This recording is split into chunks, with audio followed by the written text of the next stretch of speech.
Hi all, welcome to the Atomic Literature. So today we are going to deal with a beautiful nostalgic poem written by Agha Shahid Ali. The poem is called The Postcard from Kashmir. Before moving on to the poem in detail, we will have a quick insight on the author Agha Shahid Ali. The poet Agha Shahid Ali was born in New Delhi, India. He was a Kashmiri American poet, and the poem is structured as a dramatic monologue.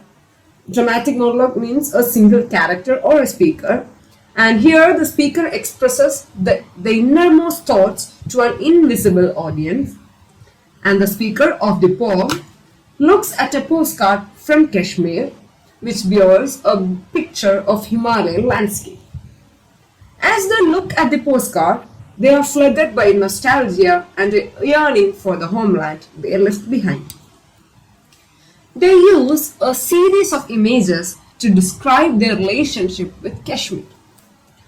The poem is a prologue in Agha Shahid Ali's anthology, Half-Inch Himalayas, which was published in the year 1987. The poem expresses the poet's sentimental feelings for his motherland. It shows how much he was moved when he received a postcard from Kashmir in America. The poem establishes the strong affection and nostalgia the poet holds for his homeland. The poems in this collection are about his longings for his homeland, his memories of it, and his exile. Although the poem includes 14 lines, it cannot be classified as a sonnet since it lacks the meter, stanza 4 that are essential to be the feature of the genre sonnets. The speaker in the poem expresses his sentiments after getting a postcard from Kashmir, an area of the Indian subcontinent. The speaker, who lives in the western country and is geographically away from his homeland Kashmir, looks lovingly at this 4 by 6 inch photograph of Kashmir. The speaker asserts that he has always admired the neatness as a quality he associates with Kashmir in his childhood days. The irony of the situation is encapsulated in his claim that he now has the half-inch Himalayas in his hand. The vast and the gigantic mountain range is reduced to a compact, clean picture which the poet dislikes. The most ambiguous sentence in the poem is, "Here is my home," which can refer to the poet's incapability to leave the location where he lives or to the poet's sacrifices of it for his homeland. It is apparent that the poet's ultimate goal is to reflect the poet's boundless patriotic love for Kashmir, the region he is happy to call home. So this is all about the poem, but now we will move on to the analysis part of the poem. The poem, Postcard from Kashmir, reflects the poet's feelings about his homeland, Kashmir.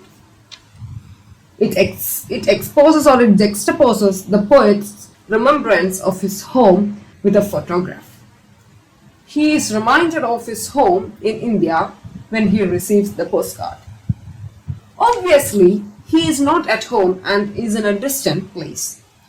While the scene from Kashmir is printed on a well-defined rectangular sheet of paper, the poet's memory of that region is not so well-defined. It's murky and overlapping, and it's tinged with conflicting emotions of the poet. He prefers neat and well-organized things, but there is a ring of ironic remorse in his voice as well. They are saying the exact opposite of what they are saying. The lines are ironic. The poet's experience is multifaceted. For example, the word home can be interpreted in several ways. The poem's intrinsic ambiguity and duality, the poet writes that when he visits Kashmir, the place will not be colorful as the pictures of the postcard is. Similarly, the Jalam's water will not be vividly blue. The postcard then serves as a metaphor for his recollections of his homeland. He has a romanticized image of his homeland in his thoughts. It is thought that the distance makes things appear more beautiful than they are. His memories of Kashmir are more colorful than the real Kashmir. His passion for his motherland is overexposed in America because it is tinged with too much longing and nostalgia, making it impossible to comprehend. So, this is a poem all about nostalgia and memories of homeland, which is reflected to the poet's lines in the poem. So, hope you all got an idea of the poem Postcard from Kashmir. And now we will meet with yet another beautiful story or poem. And till then, see you all.